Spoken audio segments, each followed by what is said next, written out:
Hello there. Welcome to this episode of the Data Vault Radio Show, where I'll be sitting down and chatting with Wherescape's Endika Pascual. We'll be taking a look at the work he did with the masterclass in February and taking a look at the news from around the internet. All that and more coming up now.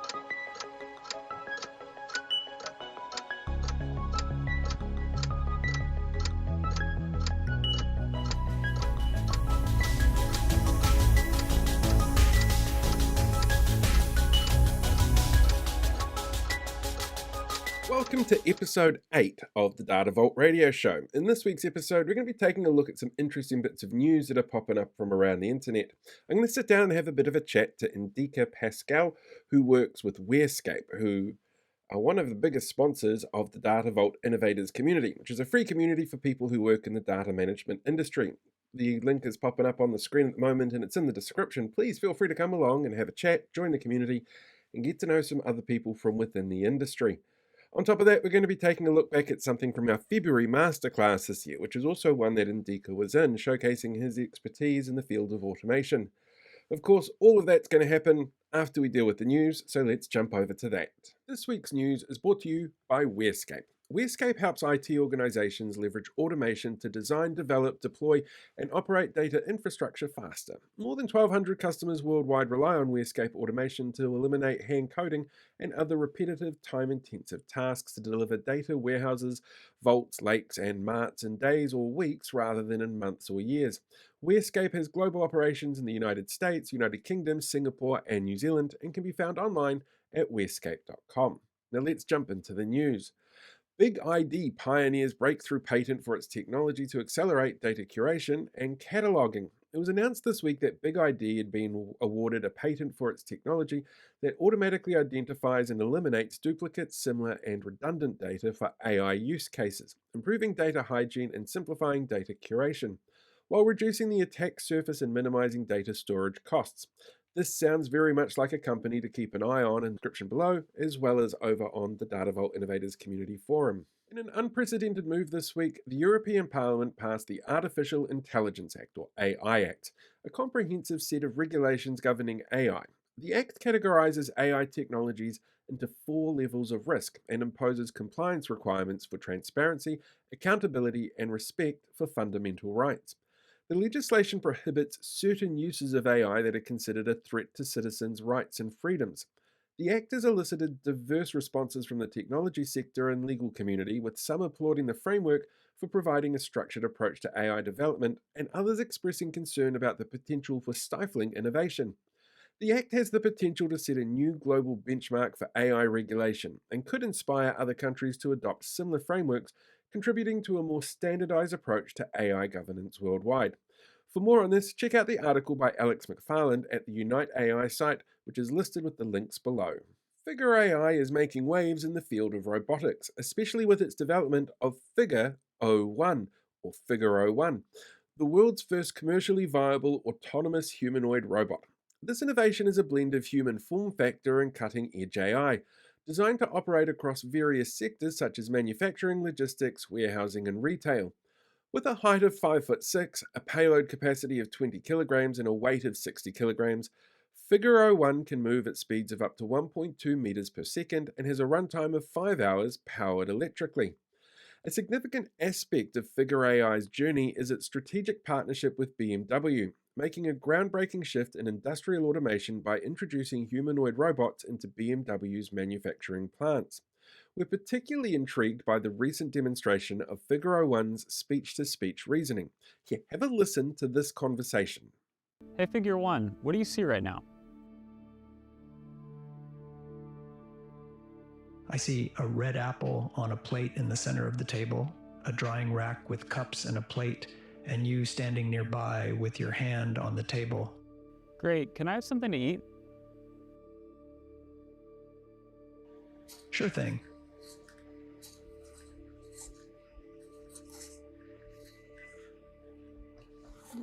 Great. Can you explain why you did what you just did while you pick up this trash? On it. So I gave you the apple because it's the only edible item I could provide you with from the table.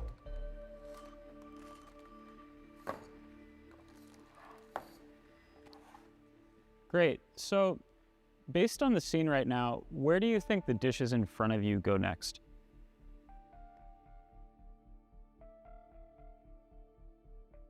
The dishes on the table, like that plate and cup, are likely to go into the drying rack next. Great. Can you put them there? Of course.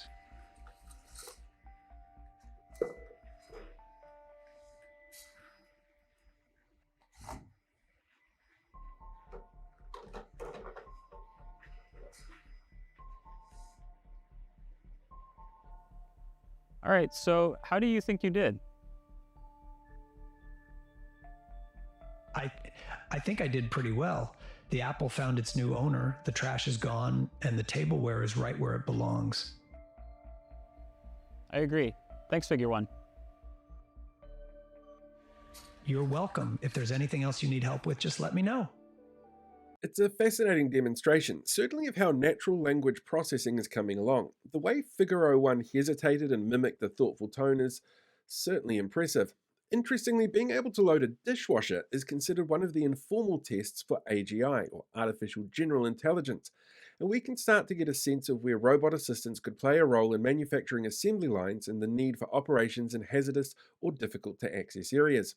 It should be noted, though, that as impressive as this demo is, we're a long way from general purpose robotic assistants in our homes or our own personal C3POs. What we are more likely to see in the near term is robots that can handle a limited number of tasks, augmenting humans in controlled environments. It's absolutely fascinating stuff, and I'm really curious to know what you think. So please feel free to sound off in the comments below or jump over to the Data Vault Innovators community and have your say over there. Now, that's it for this week's news. Please make sure to like, comment, subscribe, and become a community member. One of the things that you might have noticed that we talked about in here was around the automation of things and how automated systems can help people in different ways. And that's one of the reasons why I wanted to sit down this week and have a chat to Endika Pascual, who works for Wherescape. He's one of their data engineers. He's a fascinating guy who surprised me by telling me he was Spanish for a start, which I had absolutely no idea. But here, sit down, get to know Endika, and enjoy this interview. Thank you, Endika, for joining me. I'm guessing I've got you on your lunch break at the moment. Sort of, yeah. I will eat afterwards. Yeah, Fair enough. I'll yeah. sleep afterwards because there's a 12-hour time difference between us at the moment, and it's getting very early here. Um, First question I've got for you then, same thing I ask everybody else. What's the big important thing people need to know about Wherescape? Yeah, I think the most important thing people need to know about Wherescape is that Wherescape is about automation, and that's about making more output with less or making your life easier. Hmm. Uh, so shortly is making, let's say, more tables, more output with the same effort, or if you're a very lazy person like I am, just getting to the same with a little bit less effort. Yeah. Was it Bill Gates who said that if you wanted something done really well, you give the job to a lazy person? Yeah, that's that's Yeah. that's what. Yeah, and if he says so, I'm not gonna argue with him. Yeah. Nobody's going to argue with Bill Gates about something like that at all. Don't, yeah, no, not worth it. So, how did you get into this kind of role? How did you get into data management? Yeah, so I used to work for another company that was more consulting kind of idea, and before that, because I'm an engineer, I've always worked with data, and Hmm. processing that data was like a big part of it. And of course, from there, I just moved into the MDM, the master data management that you're actually getting when you're looking for data. You're always looking for the more basic or the most um, crucial information. And that's how Hmm. I moved from working with data to MDM and then to consulting and then to software, something like that. Yeah.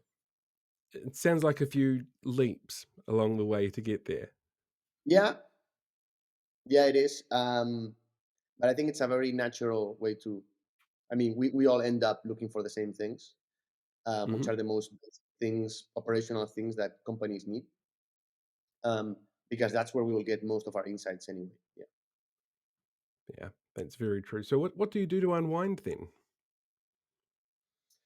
Um, Sports, usually running, football, sailing when I Hmm. can. Um, of course, because I live in the Netherlands, that's hard to do like in the winter. So in the winter, it's more about maybe running a little bit and indoor stuff. But in the Hmm. summer, I like to do more outdoor beach kind of things. Yeah. I think every person I've spoken to from Europe for this interview series has said football as their sport that they choose to unwind with. Yeah. Well, I'm actually Spanish, so yeah, we have to play football anyway, right? It comes with the passport anyway. H- So, how did you go from Spain to the Netherlands? um, well, I had different options. And basically, the Netherlands was like the one of the easiest options because I could come Hmm. here only with English and such. Um, yeah, and I simply didn't know that the weather was so changing. Yeah, so I didn't have to speak German, and then yeah, and then I came here Not for a speaking while. German is not a bad thing, No, but it's a difficult thing, yeah, and I already had to really. learn, yeah, Hmm. other things. So, How easy is it to learn all these other languages? Because Europe's obviously made up of quite a few different countries with different languages. mm, understanding them is not that hard. Is the speaking part that really gets difficult, and you have That to makes invest sense. uh, a lot of time. The Hmm. problem with IT workers is that we always work in English anyways. Even if you're working with a German customer or with the Nordics, we are going to speak English anyway, and that we have to learn new things all the time. So every year there's a new product, a new technology, and it's a very tiring situation. So it's well, I gotta learn whatever Java now or Hmm. whatever new Microsoft or Amazon product we have now. Let's move the Dutch a little bit. So it's a little Why bit does unfair. Yeah. why do engineers speak in English? Is there a reason for it? Like I know airline pilots speak in English. Is it something similar? It's just a standard communication model. Um, I think in engineering less, but in anything that's IT and data stuff, yes. And the reason is because we can never get enough workers in the Netherlands, Germany, Norway, whatever. We always have a lot of foreign people. That's point number one. And point number Hmm. two, now we have a lot of outsourced people. And all those outsourced people, they may be in the US, they may be in India, for example. And then there is no option well, to soften them up to speak some other language because it doesn't make sense. True. Um, so I think all the remote and the outsourcing has sort of forced us to work in English. Yeah, all the time. Yeah.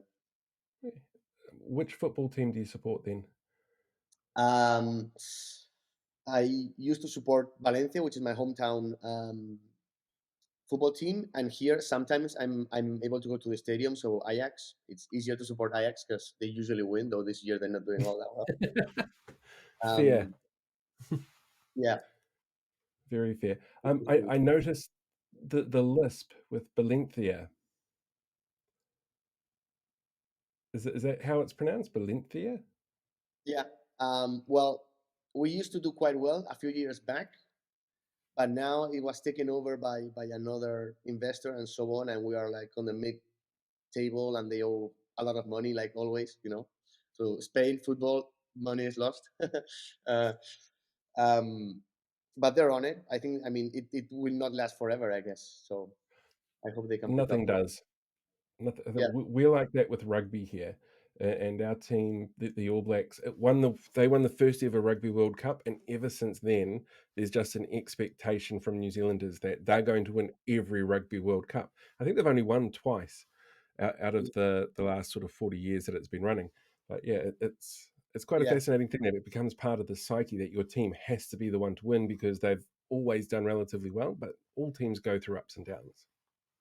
yeah. You will have the expectation every time, and yet we Yeah. all know deep down they will never win again. Anything. So It's a it's hard thing to accept sometimes. yeah. So tell me, what about something like reading? Is reading something that you do for fun, that you do for work, that you don't do at all? Sorry, you mean reading? Reading, yeah, books. Um, well, I used to read like a lot of novels when I was like younger. Hmm. Then I spent years only reading technical books, which was it's fun if you like technical things, but it Hmm. also becomes a little bit of a nightmare if you're going to read like a math book before sleeping, or I don't know, like a modeling book. It's not so much fun. So now I try to read, let's say, the technical books early during the morning, for example, Hmm. when you're fresh, and then maybe before going to sleep, I try to read something more like a novel, or yeah, something more Something a bit less novel. non-fiction. Yeah, yeah. And do you have a favorite author? Do I have a favorite author? Not really. Um, Not. I wouldn't say I have a favorite author. I used to read a lot of sort of 19th century books, like all the classics. Hmm. Uh, but when I've tried to read all those classics back, I found myself like, okay, how could I read this? A few Yeah. years back. Um, and now I try to read the more genres that I like better, which are usually or kind of police black kind of novel kind of thing, or sci-fi books. Um, the last that I read was, I think it was called the Sky Lords, or the Lord of the Skies, which is like a trilogy of sci-fi and futuristic stuff. Um, Asimov, I read some of them, but I'm still like halfway because there's so many of them. And I think now I will try to read the Dune books now that the second movie is out. Yeah. I thoroughly recommend any movie with the main character named Paul for completely selfish reasons. Absolutely selfish reasons, because there's none out there. So it's nice to actually see it happen. So I'm all for that. Do you prefer paper books or like digital Kindles and e-readers? Well, I do have a lot of PDF books. Hmm. Um, if you're looking for something, it's fine because you can search, with a find, but not for reading. I never understood the idea that anything that's not a paperback, even like it has to be a hardcover. Yeah, Uh, I of- don't mind paperbacks. When traveling in particular, I find paperbacks better. But yeah, hardcovers, it's nice to actually have something that you can physically hold that has a bit of weight to it, and it feels like yeah, something special. yeah. And if it's older and it has that old smell, even better. So Yeah. Oh, yeah. My parents' collection of books is ancient because they never go to their bookshelf anymore. And when I was there over Christmas, I went digging through it. I found a very early medical journal, like medical book, which would have been 7 or 8 inches thick from 1865 buried in there. Like beautiful smell, but it's one of those things that you just don't want to touch because it just feels so fragile and valuable. And I opened it up, and the sort of treatment that they suggested for a broken arm, like a really bad break, was amputation and hot tar. And it was for like, real.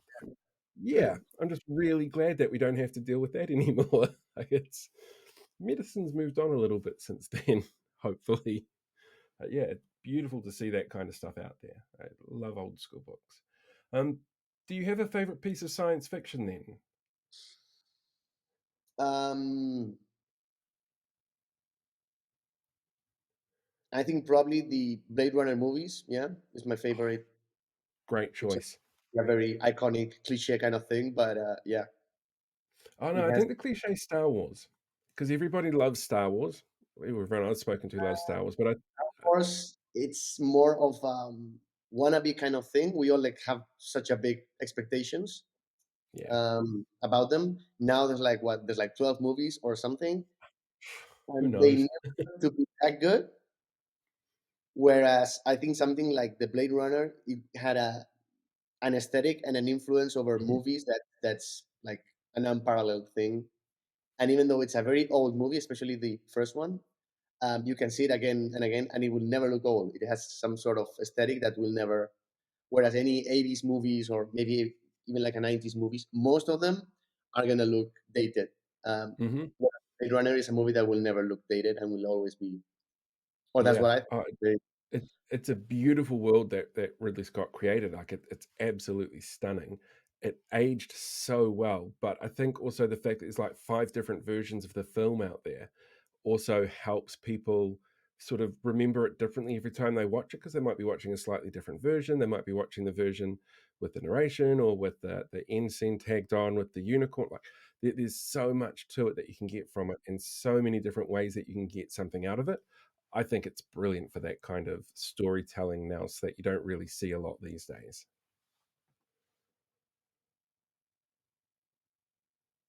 Yeah, I think that the newer one is still very good. I think Mhm. most of the time when they do like a second part, they mess it up. I think this one, this time it was quite edible, comparing that it was never gonna be like the first one, anyways. So I don't know. I don't think they will ever do a third one, but um, and of course now Dune is from the same guy now. Mhm. You can see why they actually chose him. I think it has some relationship on how it's done, um, and they're also great. So it's something Yeah. comparable. Yeah. So I will watch those now. Yeah. There will probably be a third one, and Harrison Ford needs to buy a new plane, because that seems to be when he goes back to the old characters, when he needs to buy a new plane or buy a new house or a big bag of weed, because that's just what Yeah. Harrison spends all his money on. And do you have any pet peeves when it comes to data management? Like things that annoy you that clients do quite regularly, or that people who think they're experts that screw things up that you have to go in and fix? Do you have anything like that that crops up? Um, Well, mostly when we go into a project or maybe a POC, or we start something, even though the project is a very important thing, it may take to go over compliance, connections, infrastructure. It may take longer to get passwords and to get access than what the project is itself. Um, I think it may not be the best symptom if your company takes longer to give you access than it will actually take to do the project, or if a lot of people have to sign for something that's allegedly not so dangerous. I think it's not the best of ideas. Whereas in the end, I mean, for most businesses, or your data is your core business. If you're something like a bank or an insurance company, or you're actually trying to move to a more data kind of oriented business as well. I don't know. Maybe you are, I don't know, like a car company, but you want to be more data driven. If you want to be more data driven, give data and the people that are working with data that kind of priority idea, instead of leaving security compliance guys, because in the end all those things, you will always be subject to the people that you're working with. If they do something stupid, it doesn't matter how much security you have. So um, that's something that's annoying sometimes with customers. Others are not. Others are raised very very fast. So that's also like a good Perfect. sign. Yeah. What's it saying? Human idiocy trumps artificial intelligence every time. Yeah, because you can always do something stupid, and it doesn't matter how many passwords, interactive authentication, mobile phone, extra authentication. Parrots with a code coming into your office. It doesn't matter how many layers you actually put into. If afterwards you're gonna do a wrong picture, or not having a strong password, or um, that's more important in the end. Yeah. True. Those are all my questions. I'm done. Easy as that. So thank you very much for joining me. I will let you go back to your lunch now, and I'm going to go climb into bed and record the rest of this later. But thank you very much, Indika, for joining me. It's very much appreciated. Okay. Hope you have a nice sleep, or yeah, whatever you're gonna do now. Yeah, sleep, Yeah. exactly. All right. And Thanks a lot. thanks for arranging this. Have a nice one. I want to thank Endika again for joining me over his lunch break and giving up a little bit of his break to have a chat to me. One of the reasons I wanted to chat to Endika is because we actually used him and his expertise in part of our masterclass that we did in February, which was hosted by Christoph Weinzeret from Scalefree, who we interviewed a few weeks back. You're more than welcome to go back and check out those videos. But one of the things that struck me as really interesting about Endika in that particular masterclass that we did was that he seems to have a really, really solid understanding of the basic principles of how things like Data Vault works when it comes to data management in a way that's really easy to explain to people, that's quite charming and disarming. So I pulled a piece from that masterclass. This is actually the last question that they were asked about whether or not Data Vault itself as an infrastructure model still has a place going forward considering its age, or whether or not it's maybe time to see a bit of an evolution. For today, So data vault is here since the 90s, essentially, right? Obviously, it started later to come into the market. However, it's been here for a long time. And a lot of changed since then, right? So it's nearly 30 years ago. So um, the question would be like, would you say data vault is still relevant on modern big data platforms? Or do you maybe think there is a change to come in that regard? Indika, let's start with you. Mm, Yeah, so I think that the advantages that we had with Data Vault before, things like the ease of integration, having no downtime, adding new sources, handling all those changing fast without having, let's say, to stop your reporting tools. I think those ideas are still valid. Some things have changed. Um, But if you look, let's say, at Data Lake or at Databricks or now Microsoft Fabric, they still make use of the advantages of Data Vault, and some of them are even more evident. Things like insert only, for example. Um, so I think they are still valid, and I think you also need to have more standardized code and more repeatable code. And the reason is that some things have become easier. Maybe ingestion, for example, have become easier. Maybe the platform is actually faster, but the overall complexity has increased. So it's important to have a clear modeling way and to have some sort of tool that will help you always have the same code and have something that is repeatable every time. Right. Thank you very much. Jung, same question.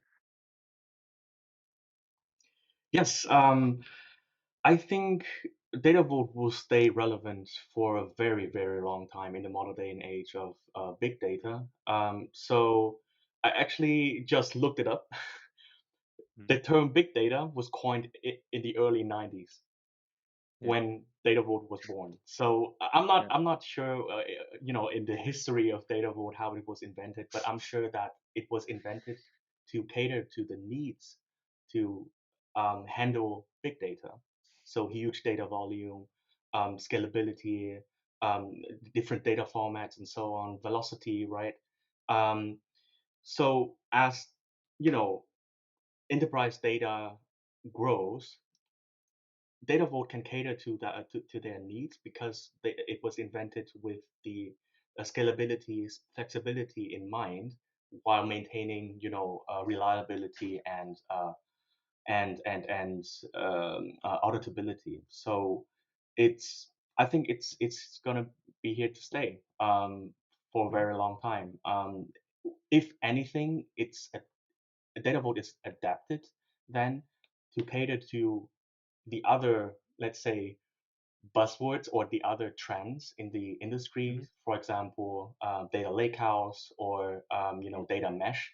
We've been seeing um, some of our clients trying to combine, data mesh with data vault. Data lakehouse with data vault could be a thing. We haven't seen that though in the wild, but I'm sure that that's some clients or some prospect have been looking at it. But yeah, if anything, it's just adaptable, the data vault concept, mm, to cater then to future needs. That's pretty much it for this week's episode of the Data Vault Radio Show. Thank you so much for joining me.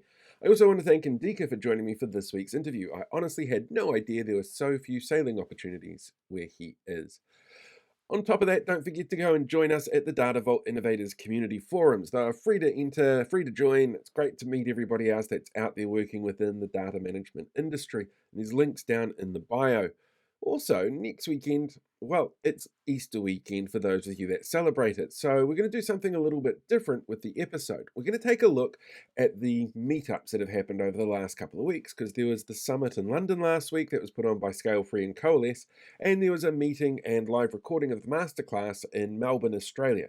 So, I'm going to have a chat to people that were involved with both of those, just to get an idea as to how it went down, what the impressions were from people, and I'd love to get your feedback on something like that. So if you went to that, please feel free to leave a comment or, as I said before, jump onto the forums and tell us about how they went. Until next week, though, have a fantastic time. May the force be with you, I guess live long and prosper.